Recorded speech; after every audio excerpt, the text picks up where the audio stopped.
నమస్తే. Doctor P Krishnam Raju, నాడీపతి గోశాల. ఇప్పుడు మనం మీనేచర్ పొంగనూరు ముందున్నాం.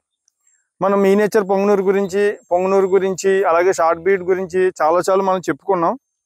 అయితే ఈరోజు ఏంటంటే అసలు ఈ మీనేచర్ అనే బ్రీడ్ని మళ్ళీ పుట్టించింది నేనేనండి ప్రపంచం మొత్తానికి. ముఖ్యంగా చెప్పాలంటే ఈ మీనేచర్ అనేది ఎక్కడా కూడా ప్రపంచం మొత్తానికి జల్లెడి పెట్టి వెతికినా ఎక్కడా కూడా అవైలబిలిటీ ఉండదండి. ఇప్పుడు పుట్టావులన్నీ పొంగనూరు ఆవులు కాదు, అలాగే 2 అడుగులు లోపు ఉన్నాయన్నీ కూడా మీనేచర్ కాదండి.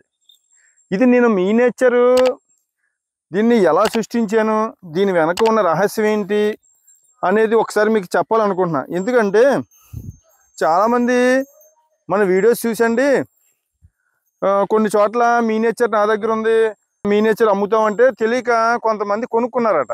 కొనుక్కుని వీటిని అపార్ట్మెంట్లోకి అయ్యి తీసుకెళ్తే టైల్స్ మీదకి వెళ్తే ఏమో జారిపోయి ఇంజురీస్ అయినాయట. మళ్ళీ తర్వాత నాకు వాళ్ళు ఫోన్ చేశారు, ఏమండి మీరు ఎలా అన్నారు, నేను పలానా చోట పలానా ఏరియాలో మీనేచర్ తీసుకున్నాను, అవి ఏమో గచ్చిపోయిన అల్లైపోతున్నాయి, అవి చూస్తేనేమో హైట్గా ఉన్నాయి అని చాలామంది మెసేజ్లు పెడుతున్నారు, తెలుసుకున్నాక ఫోన్లు చేస్తున్నారు. అయితే ఏంటి అసలు ఈ మీనేచర్ మీద అవగాహన, అసలు పర్ఫెక్ట్గా ఈ మీనేచర్ అనేది ఎట్లా ఉంటుంది, అసలు ఎక్కడి నుంచి వస్తుంది, దీన్ని ఎలా తీసాము. మనం 14 సంవత్సరాలు కష్టపడి ఈ మీనేచర్ బ్రీడ్ అనేది పుట్టించామండి. అంతేగాని పొట్టిగా ఉన్నదని ప్రతిదీ కూడా మీనేచర్ కాదండి. ఎందుకంటే దీని జెనెటిక్ ఏంటి అంటే మనం చూడండి, కామన్గా ఈ జెనెటిక్ గురించి చూస్తేనండి మనకి ప్లెయిన్ ఏరియా అంటే సమానంగా ఉన్న నేలలో కాళ్ళు ఎత్తు ఉండే పెద్ద యానిమల్ పుడతాయండి.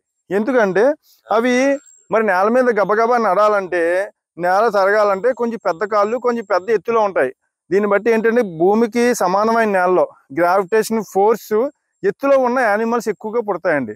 నేను గత 8 సంవత్సరాల దాకా కాకినాడలో బ్రీడ్ చేశానండి. అది సదునైన నేల కాబట్టి నాకు మ్యాక్సిమం అక్కడ 3 feet వరకు కూడా దిగలేదండి కిందకి.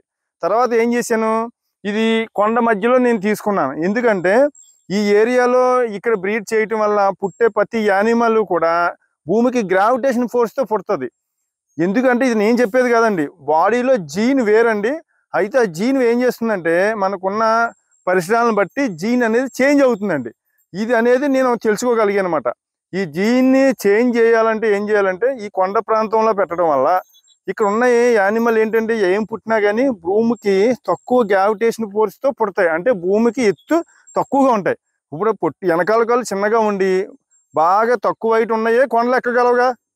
ఇది దేవుడు సృష్టి అనుకోవచ్చు, సైన్స్ అనుకోవచ్చు, ఏదన్నా అనుకోండి. అయితే ఈ ప్రాంతంలో బ్రీడ్ చేయటం వల్ల మనకు ఏం చేసామంటే కాకినాడలో 3 అడుగుల వరకు తీసుకొచ్చాం. 3 అడుగుల నుంచి ఇక్కడికి 2 అడుగుల లోపు వరకు తీసుకొచ్చామండి. అంటే 1 feet నుంచి 2 అడుగుల్లో మనం ఇది బ్రీడ్ చేయటం జరిగింది. అయితే ఇవన్నీ కూడా పొట్టివన్నీ మళ్ళీ అపార్ట్మెంట్లో మనకి తిరుగుతాయని అనుకోవద్దండి. ఇప్పుడు చాలామంది ఏమంటున్నారంటే తెలియక మీరు అలా చెప్తున్నారు, ఇవన్నీ డెక్కలు జారిపోతాయి కదా అని. ఇక్కడ ఒకటండి సైన్స్. ఇప్పుడు చూడండి, మన బాడీలో జుట్టు ఒకటండి, అలాగే గోర్లు, ఎముక, ఇవి ఎలా ఉంటాయంటే అండి మనకున్న పరిసరాలను బట్టి మారిపోతూ ఉంటాయి.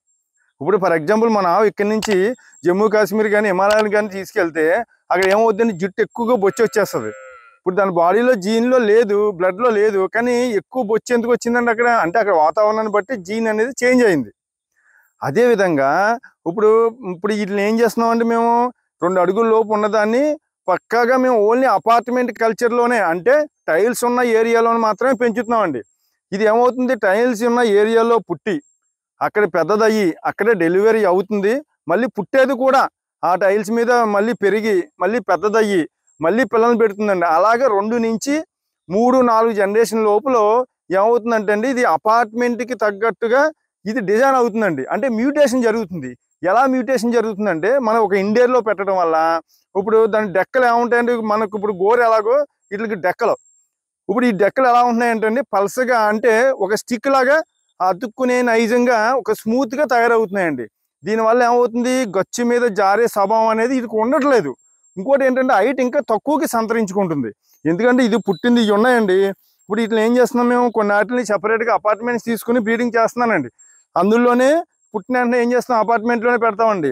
తర్వాత ఇది పెద్దదవుద్ది, కన్సీవ్ అక్కడే అవుద్ది, మళ్ళీ అక్కడే డెలివరీ అవుతుందండి. ఆ పుట్టే పిల్ల అక్కడి నుంచి మళ్ళీ రెండో జనరేషన్ నుంచి మూడో 4 జనరేషన్ లోపు మనకి డెక్కలు ఎట్లా అంటే అండి ఒక మెత్తగా ఒక లబ్బర్ టైపు అనేది వీటికి డిజైన్ అవుతుందండి. అంటే మార్పు అనేది జరుగుతుంది అక్కడ ఉన్న పరిశ్రమలను బట్టి ఆ డెక్కల్లో అనేది మార్పు జరుగుతుంది. దానివల్ల ఈ అపార్ట్మెంట్లో ఇవి ఈజీగా చలామణి అవ్వటానికి అవకాశం ఉందండి. ఈ బ్రీడ్ని నేను మీనేచర్ అని పేరు పెట్టా. అంటే ఇక్కడ మీనేచర్ని 3 వేరియంట్ల కింద నేను మ్యూటేషన్ చేశానండి. ఏంటంటే ఒకటి మామూలుగా నేల మీద అంటే మట్టిలో నడిచే విధంగా, రెండోది ఓన్లీ ఇండోర్ అంటే కింద ఇంటి కింద మసిలే విధంగా, మూడోది పర్ఫెక్ట్గా ఇండోర్ అంటే అపార్ట్మెంట్లోనే మెరిగే విధంగా డిజైన్ చేయడం జరిగిందండి. హైట్ ఒకటే అయినా అంటే మనకున్న అవసరానికి తగ్గట్టుగా వీటిని డిజైన్ చేయడం జరుగుతుంది అన్నమాట. దీనివల్ల డెక్కలకి అపార్ట్మెంట్లోనే ఉండటం వల్ల ఆ డెక్కలు అనేది ఒక స్మూత్నెస్ అంటే జారకుండా ఉండే విధంగా అతుక్కునే విధంగా ఇవి తయారవటం అనేది జరుగుతుందండి. ఇప్పుడు ఫర్ ఎగ్జాంపుల్ చూడండి, మనకి రోడ్డు మీద వెళ్ళే ఎడ్లు చూస్తే దాని డెక్కలు చాలా స్ట్రాంగ్గా ఉంటాయండి. అదే మామూలు నేల మీద ఉన్న డెక్కలు చూస్తే ఇంకా దానికంటే కొంచెం స్మూత్గా ఉంటాయండి. అదే గచ్చు మీద ఉన్నది కొంచెం హార్డ్ అవుతుందండి. ఇంకా మరీ ఇండోర్లో ఉన్నది ఎలా ఉంటుందంటే మెత్తని స్వభావం ఉంటుందండి. అంటే ఒక విధమైన లబ్బరి తత్వంతో కూడుకునే విధంగా వీటిని మీనేచర్ అంటున్నమాట. అంతేగాని పొట్టిగా ఉందని చెప్పి అందరూ దయించి అపార్ట్మెంట్లు అయ్యి తిప్పొద్దు. దానికోసమే మీకు నేను ఈ విషయం చెప్దామనే విషయంతో మీకు ఇది గుర్తు చేస్తున్నా. ఎందుకంటే వీటిని అపార్ట్మెంట్కి మ్యూటేషన్ చేసిన బ్రీడ్ మాత్రమే తీసుకుంటే మనకు అపార్ట్మెంట్లో పెరిగే విధంగా ఉంటుందండి. దీనికోసం మనం ప్రత్యేకంగా అపార్ట్మెంట్లు తీసుకుని అందులో మ్యూటేషన్ చేయడం అనేది జరుగుతుంది. ఇవన్నీ సీక్రెట్గా ఉండటం జరుగుతుందండి. ఎందుకంటే నాకు ఇక్కడ వీటికి సెక్యూరిటీ లేదండి. ఇప్పుడు ఈ వీడియోస్ వైరల్ అయ్యాక ఎవరెవరు వస్తున్నారో తెలియట్లేదు. అందుకని నేను ఇక్కడ వీటిని ప్రత్యేకంగా కొన్ని వాటిని ఓన్లీ ఇండోర్ ప్లేసెస్లోనే సీక్రెట్గా మ్యూటేషన్ చేయడం అనేది జరుగుతుంది అపార్ట్మెంట్కి తగ్గట్టుగా. దయించి అందరికీ ఇప్పుడు నేను ఎవరికి ఇవ్వదలుచుకోలేదండి ఈ మీనేచర్ బ్రీడ్ని. ఎందుకంటే ఉన్నవన్నీ చాలా వరకు పట్టుకుపోయారు. నాకు ఒక 2-3 సంవత్సరాలు టైం ఇస్తే ప్రతి ఒక్కడికి సామాన్యులకు కూడా అందుబాటులోకి తీసుకురావాలనే ఉద్దేశంతో వీటిని ప్రత్యేకంగా ఓన్లీ అపార్ట్మెంట్లోనే నేను వీటిని బ్రీడింగ్ చేసి అక్కడ అపార్ట్మెంట్కి తగ్గట్టుగా, ఎందుకంటే భవిష్యత్తు జనాలకి అందరికీ కూడా అపార్ట్మెంట్ కల్చర్ అనేది వచ్చింది. పూర్వకాలంలో పెద్ద పెద్ద ఇల్లు ఉండేవండి. ఇప్పుడు పెద్ద పెద్ద ఇల్లు ఎక్కడ ఉన్నాయి, 50 గజాలకు ఇంటికి వచ్చేసాం. మరి ఈ టైంలో కూడా ఆవును కూడా పెంచుకోవాలనే తపన ఉన్న వాళ్ళు చాలామంది ఉంటారు.